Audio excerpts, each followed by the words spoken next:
Hola Cecilia, quisiéramos abrir la entrevista con una pregunta sobre coyuntura, ¿no? La coyuntura que está bastante movida. Primero el nombramiento de Guido Bellido, ¿no? Como Ujú, premier y luego la polémica y posterior salida de Héctor Béjar de la Cancillería. Ambos hechos se vinculan con la memoria del conflicto armado interno, lo que podríamos llamar la época del ujú, terrorismo en general, y también con la violencia política. ¿No estamos, en tu ujú. opinión, estamos entrando, como dijera Bronislaw Bax y luego Elizabeth Yelling, gran estudiosa de la memoria para Latinoamérica, en un momento caliente de la memoria, ¿no? Donde se pone en cuestión una vez más las narrativas en torno al conflicto armado interno? Mira, no estoy familiarizada con esa manera de nombrar ese tipo de memoria caliente, pero sí te entiendo. Eh, bueno, no sé hasta qué punto, será que es la primera vez que le toca a un gobierno de manera tan directa, a un ejecutivo, pero yo pienso que eso nunca se ha ido y ha estado permanentemente. Quizá es más fuerte ahora porque a diferencia de, por ejemplo, cuando se ha terruqueado a Sagasti, y se ha intentado vincular a algún hecho del pasado, no han logrado sacar nada muy sustancial, ¿no? Que le firmó un MRTista, un autógrafo cuando estaba secuestrado en la embajada. Bueno, son cosas que no van más allá. En el caso en que estamos ahora, por las características de el pasado de Béjar, pues la mesa estaba servida, ¿no? Para el terruqueo intenso, brutal y hasta sacarlo. Estaba clarísimo que eso en algún momento iba a pasar y pasó muy rápido. Y en el caso de Bellido me parece que en, pues ahí no hay, él es muy joven para haber tenido algún tipo de vinculación a estos movimientos armados, ¿no? Y está muy claro que el gobierno de Castillo no estaba pensando en ese aspecto del pasado de Bellido, porque en realidad él no ha militado. Pues, expresar una opinión sobre Edith Lagos pues no te hace terrorista. Pero conociendo cómo ha sido el uso de ese término a lo largo de estos 30 años, digamos, y más, bueno, durante el Fujimorato y nunca parado, era pues, no, yo siento que, como tú mismo me mencionaste en un texto anterior, el gobierno no previó esto en el caso de Bellido, pero tenía que haberlo previsto en el caso de Béjar, ¿no? Digamos que eh, considerando cómo es nuestra prensa, considerando cómo es nuestra derecha, considerando que hemos ganado con amenazas de golpe de Estado, digo, la democracia se impuso a pesar de los golpes de amenazas de golpe, a pesar de la campaña sucia. Me parece que no está mal si ellos querían poner a Béjar de canciller, pero tuvieron realmente que defenderlo. O sea, si ellos tomaron esa decisión, tenían que defenderlo. No podían quedarse en silencio cuando tocaban a su canciller. Y el hecho que no lo hayan defendido, yo pienso que es la peor decisión que han podido tomar. Porque, porque en realidad, como le contaba en otra entrevista, aparte de esa patinada de decir que Sendero fue creado por la CIA o algo así, eh, pues no dijo mentiras al decir que la Marina estuvo involucrada en hechos terroristas antes que Sendero, ¿no? Entonces, Ujú. por ahí ha sido muy trágico todo el desenlace porque una vez más volvemos a lo mismo, se bloquea el debate, se bloquea, se estigmatiza, se acusa, se enjuicia y se sepulta el debate. Y eso es lo que nos hace mucho daño, ¿no? Ujú. El que estos hechos se sigan, en que esta memoria de la que tú me contabas que te ha pasado, no en realidad no está surgiendo como una memoria debatible, sino como una memoria con sentencia, donde ya tú eres un acusado, ya no hay más que hablar, y cómo es posible el rasgado de las vestiduras y la supuesta autoridad moral que no tienen los que lo están acusando, ¿no? Más virulentamente. Ajá.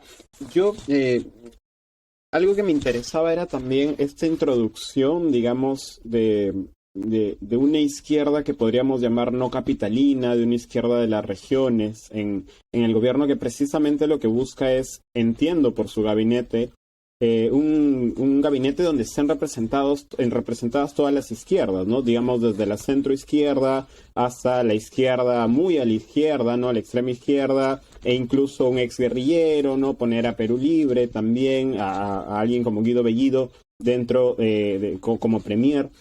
Entonces lo que yo me preguntaba era si esto también tenía que ver, ¿no? Esta introducción de una izquierda no capitalina en la remoción, ¿no? De estas memorias que, como tú bien has dicho, ya estaban allí desde siempre, ¿no? Estas no son memorias que hayan desaparecido, sino que más bien al cambiar, digamos, esa dinámica dentro de la izquierda también, porque está entrando otra izquierda a la que normalmente no estábamos acostumbrados, también se introducen, ¿no? Se ponen como en primer plano para la discusión.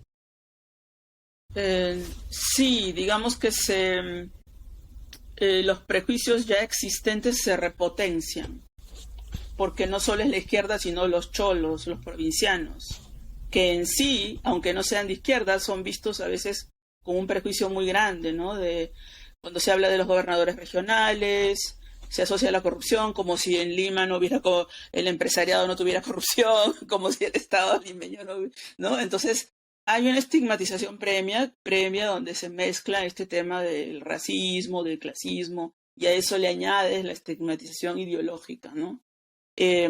Otra cosa que creo que es necesario apuntar, y creo que los politólogos han perdido de vista, es algo que reclamaban intensamente hasta hace poco, que era el Perú necesita partidos, ¿no es cierto? Y la alternancia en el poder. Entonces yo pienso que ha habido un trauma, no solamente en la derecha, en la ultraderecha, porque al final yo creo que ellos no se traumatizan con nada, ellos viven sin conciencia moral, sino que dentro de lo que es, digamos, el centro político, los opinadores llamados liberales, se han olvidado que todo esto está sucediendo en democracia, que ninguno de los actores políticos es un terrorista. Ese es un hecho, no hay terroristas ahí. Los quieren decir, bueno, en realidad, hace 20 años que nadie reivindica a ningún grupo armado, no existen grupos armados que reivindiquen a Abel Guzmán desde hace más de 20 años. Entonces, ¿por qué algunos me van a decir qué está hablando esta señora?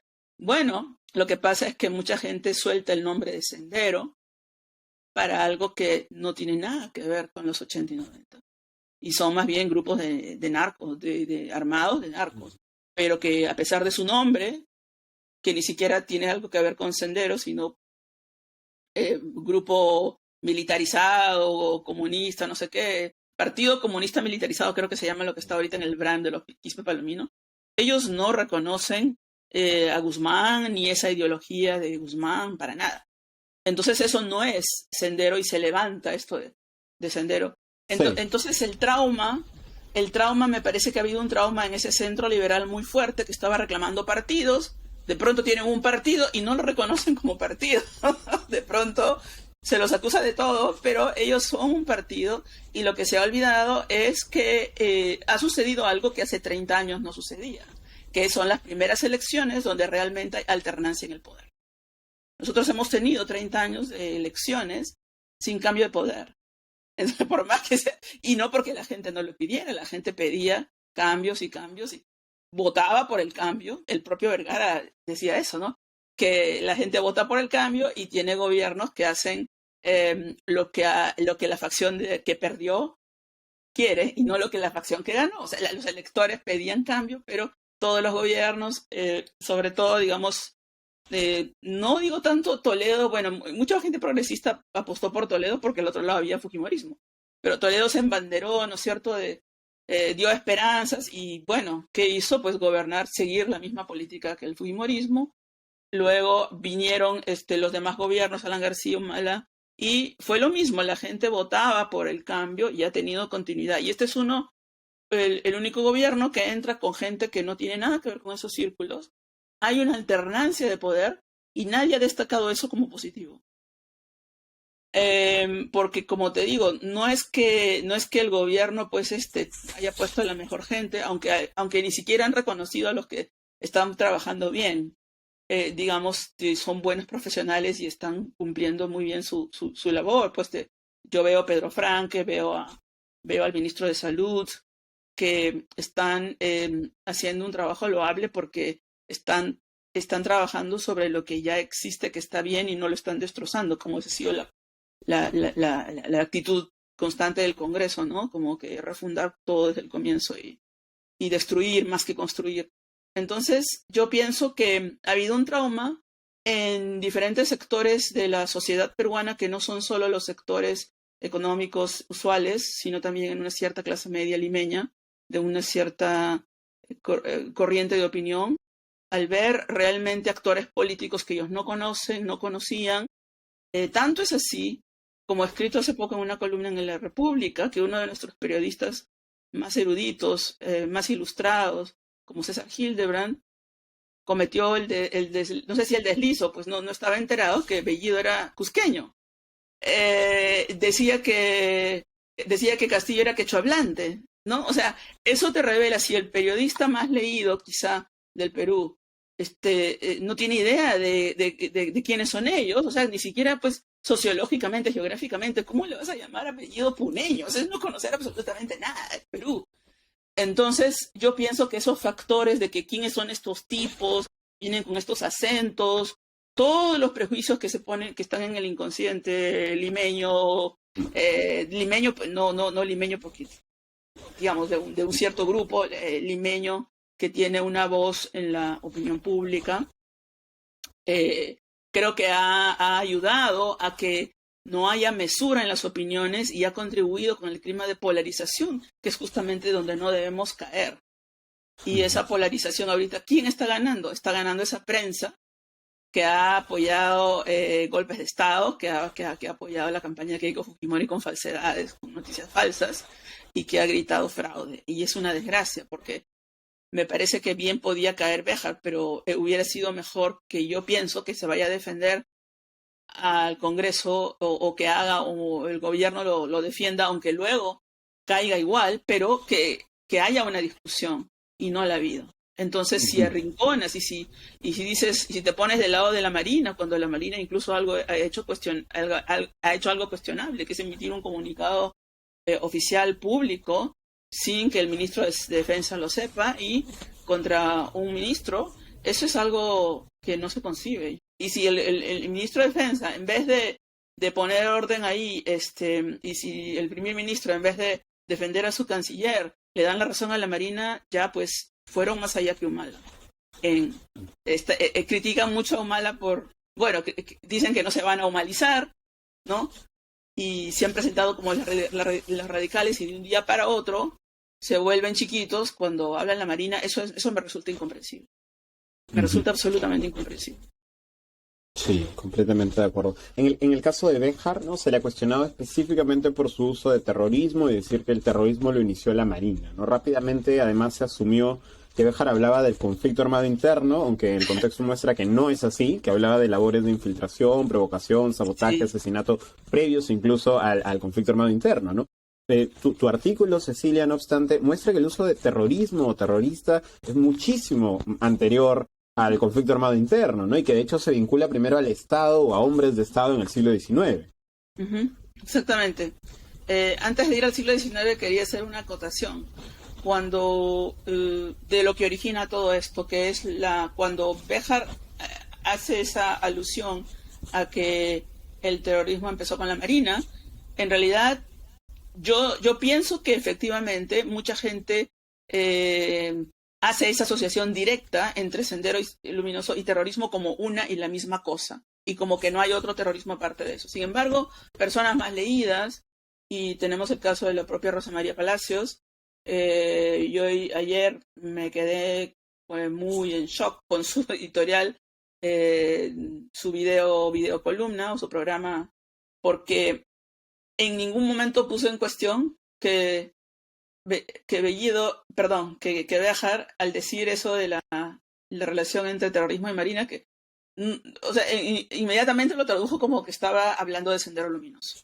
Pero yo puedo entender que una persona que no ha leído mucho, que no conoce mucho y que está acostumbrada al discurso mediático de que terrorismo igual Sendero Luminoso y nada más es terrorismo, entiendo que se confunde, ¿no es cierto? Puedo entender que realmente han dicho, este está loco, como la Marina, ¿no es cierto? cómo la Marina va a haber empezado el senderismo, el terrorismo, el sendero, ¿no? Pero Rosa María insistía en que estaba hablando del terrorismo. Entonces, claro, aparece como un loco oveja y ella es una persona que tiene, no sé, millones de seguidores, ¿no? Entonces, eso es muy peligroso, sigue yendo al rol de la prensa, ¿no? Entonces, yendo a tu pregunta sobre el tema de la historia, efectivamente, Béjar se quedó corto, ¿no? O sea, el terrorismo no empieza en 1980, ni tampoco en los años 70 y 60 con la Marina. Empieza, digamos, que el término ha estado presente en nuestra historia, en la historia de América Latina y en realidad en la historia política moderna, a partir de la Revolución Francesa, del gobierno jacobino llamado el gobierno del terror, de la guillotina. Eso, en el lenguaje político, el terrorismo a fines del siglo XVIII, después de la Revolución Francesa, y cuando llega al Perú y entra a nuestro lenguaje político, el terrorismo es una palabra que se refiere a el Estado, a los estados despóticos, a las monarquías. Entonces cambia un poco. También se refiere a hombres de Estado caudillos muy tiránicos. Y en ciertos momentos de nuestra historia, y en los años 60, 1860, por ejemplo, se refiere muy claramente a gobiernos monárquicos absolutistas, en una época en que estos vienen a reconquistar. Recuerda que es la guerra de España. España quiere reconquistar sus colonias, Francia invade México, y es muy clara la referencia al terrorismo como al monarquismo absolutista, ¿no? Y hay una oposición que se hace entre terroristas y liberales. O sea, los liberales están opuestos al terrorismo de Estado, porque el terrorismo de Estado es el conservadurismo, es el monarquismo, es el absolutismo, ¿no? De esa manera entra el término a nuestro país, como en toda América Latina, y luego hay un ejemplo que yo doy en este artículo sobre el terrorismo que he escrito para esta compilación de Cambridge, de los caminos del terrorismo en el Perú, que tú has traducido en tu nota como los senderos del terrorismo en el Perú, y me has hecho pensar mucho de si realmente sería una mejor traducción o si ayudaría a confundir con esto de senderos del terrorismo. Bueno, en el caso peruano hay un caso muy claro del uso del terrorismo para designar la violencia y el terror de los hacendados y los gamonales, y es la llamada Ley del Terror, que en realidad no fue una ley, sino un proyecto de ley presentado por 3 hacendados de Puno para reprimir las sublevaciones en Puno, en ese momento de auge de lanas, en los años 1866 y 68, y es una ley es un proyecto de ley que es extremadamente represivo, porque lo que esa ley sanciona es que a todos los dirigentes de esas rebeliones o de los que están reclamando, ¿no?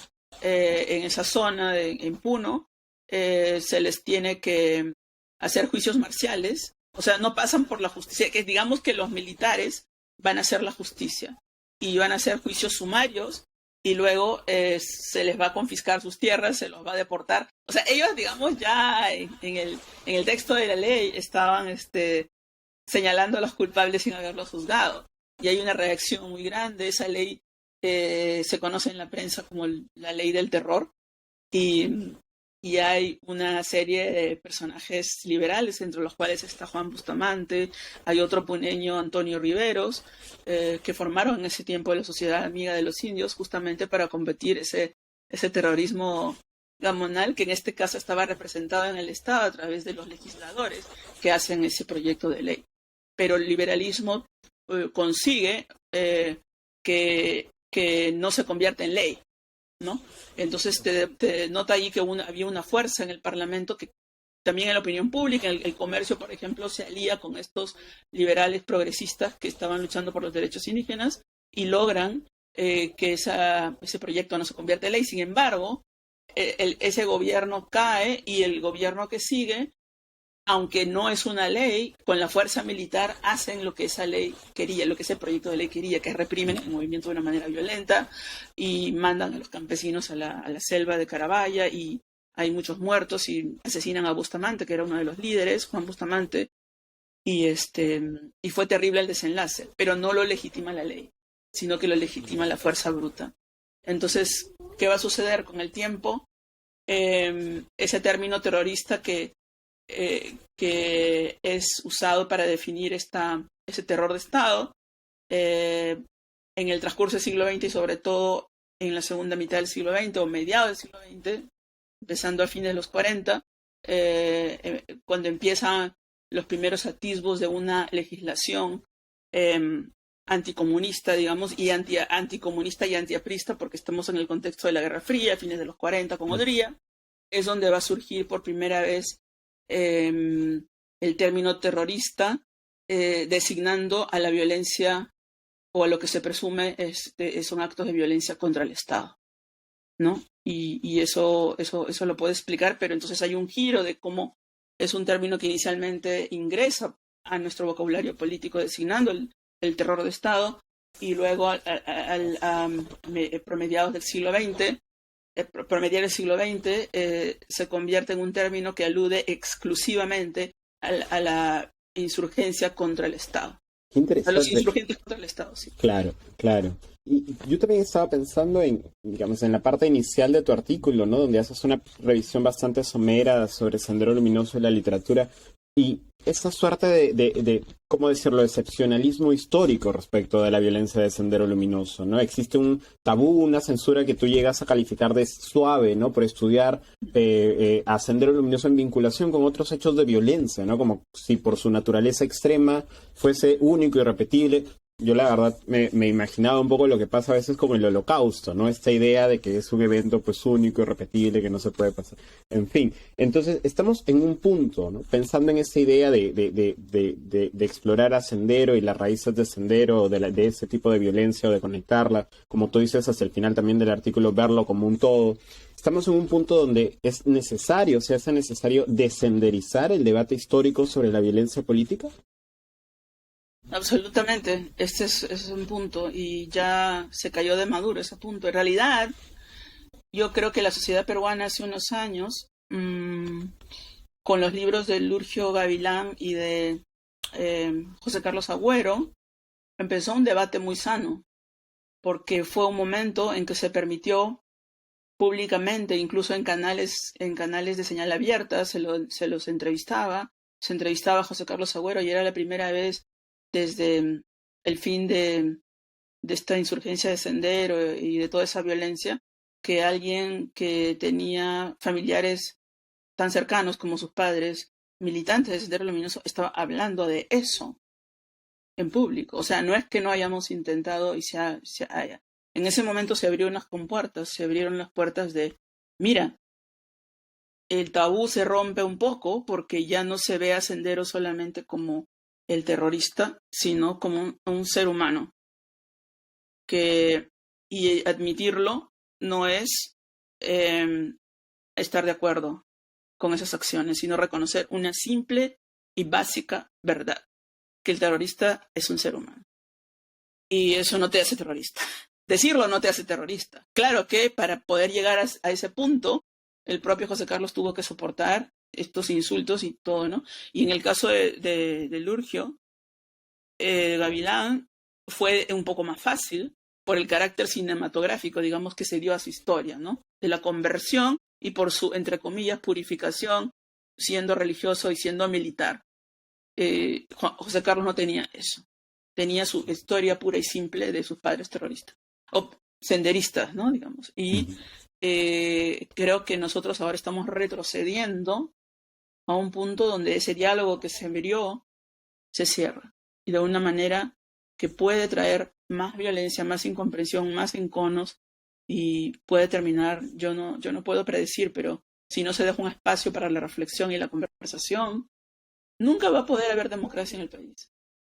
Porque lo único que va a haber es dedos apuntando al otro y dedos apuntando al otro y una prensa que no tiene ningún interés informativo, sino un interés que habría que preguntarles cuál es, no sé, de servir a ciertos grupos económicos, no sé, pero para mí es muy claro, como yo soy una persona que ve algunos noticieros acá, yo vivo en Estados Unidos, yo pienso comparando nuestra prensa televisiva sobre todo, aunque claro, desgraciadamente el predominio que tiene un solo grupo, un monopolio sobre la prensa, como es el Grupo del Comercio, es un tremendo daño a la democracia, porque no se está trabajando con profesionalismo para informar, está muy claro, hemos visto los despidos en Canal 4, hemos visto cómo los programas ya son una especie de caricaturas, ¿no? Se nota incluso que están leyendo a los periodistas que no saben absolutamente nada y están leyendo en pantallas, ¿no? El guión que les ponen. O si no, simplemente yo he visto algo así como una especie de tribunal del Santo Oficio de la Inquisición, ¿no? Donde al entrevistado, el entrevistado es, digamos, el acusado al que se le va a extraer una confesión a la fuerza. O sea, el periodista realmente no le interesa informar, sino que el acusado diga lo que él quiere oír. O sea, es terrorista, pero usted es terrorista, como le decían a Bellido, incluso en la prensa cusqueña, ¿no? Pero diga si es o no terrorista. Entonces, Dios mío, el término terrorista yo creo que deberíamos desterrarlo de nuestro uso cotidiano. Debería reservarse exclusivamente pues para los delitos terroristas, ¿no es cierto?, para actos terroristas, pero no debería usarse para personas, incluso los que han cometido esos actos, porque una persona se puede arrepentir, ¿no? Y tiene que dársele la oportunidad. Entonces, una persona que ha cumplido su sentencia va a salir y no se la puede estigmatizar. Entonces, una sociedad es muy enconada. Yo pienso que una tremenda responsabilidad que tiene, pues no solo el Estado a través de la educación que se imparte, los textos, sino también a través de la prensa que tiene tanto poder, ¿no? Hablando sobre el Estado y quizás más específicamente sobre el gobierno, ¿no? El gobierno pone a gente como Bellido, gente como Béjar, que despiertan, digamos, este flujo de memorias, este flujo de discusiones, de polémicas, y más específicamente pensando en Béjar, ¿no? ¿Era estratégico, en tu opinión, abrir esta discusión al tener un gabinete débil, al tener un gabinete que al final pareciese pues que, como tú bien decías antes, se ha hecho chiquito, ¿no?, frente a la oposición, a pesar de que se le consideraba un gabinete de choque, ¿no?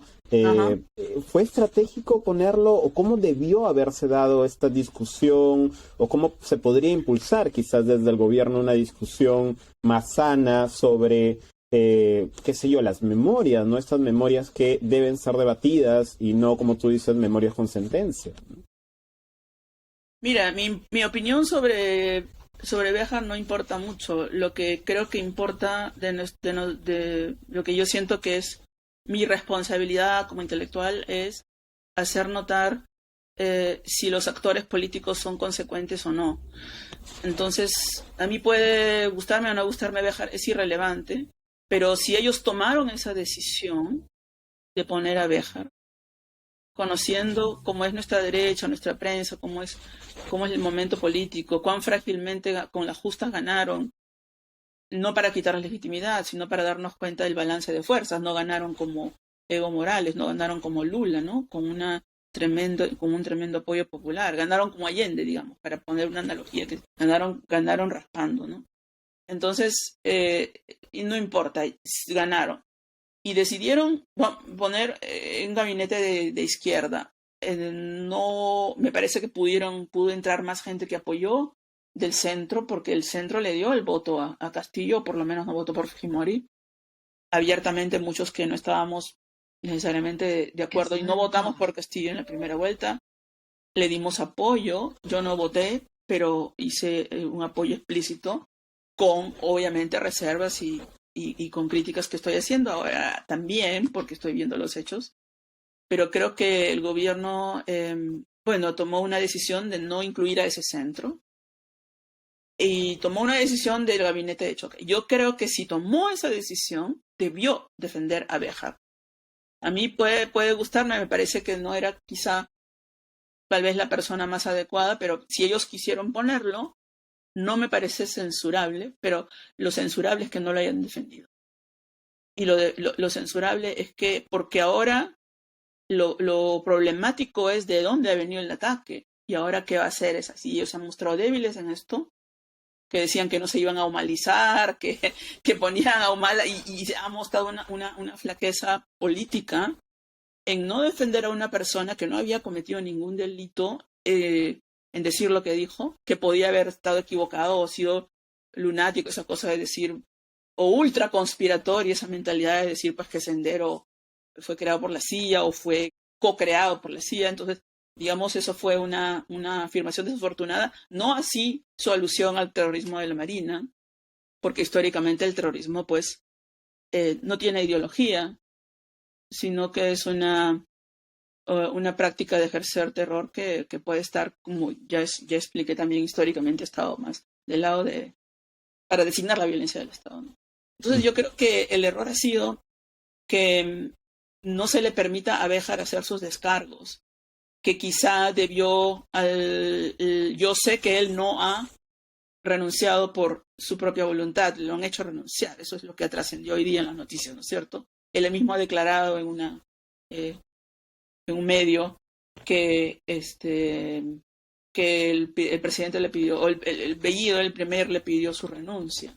Y las declaraciones que yo he leído como ráfagas esta mañana son que tanto el ministro de Defensa como Bellido se han puesto del lado de la Marina. Entonces eso me parece que nuevamente las personas que deberían estar abriendo un debate en decir por qué tienen que acusarlo al premier de esto si él no es un terrorista o no ha podido cometer ha tenido esta opinión equivocada, pero no ha cometido un crimen, ¿no es cierto? No lo han sabido defender. Entonces yo pienso que eso sí ha sido un error. Y no porque yo quiera que se quede o no, sino estoy viendo que si los actores políticos son consecuentes con su lenguaje, con sus propuestas y con sus discursos, la gente los va a respetar. Y van a ser más fuertes políticamente si respetan, si mantienen sus decisiones y son firmes. Si los actores políticos son inconsecuentes y dicen que van a ir con el choque y después se tiran para atrás, ¿quién los va a respetar? Va a venir el siguiente programa de Panorama a pedir la cabeza de Bellido ahora, la cabeza de tal. Y como estamos viendo, no les interesan necesariamente los que estamos asociados con la corrupción en el gabinete, que hay varios, y es muy grave, sino que los están atacando por el flanco más perverso, porque donde no hay delito, que es el de la opinión y de tener unas ideas diferentes, que pueden ser un poco locas, lo que tú quieras, pero no importa, a nadie se le puede sancionar por su opinión, ¿no?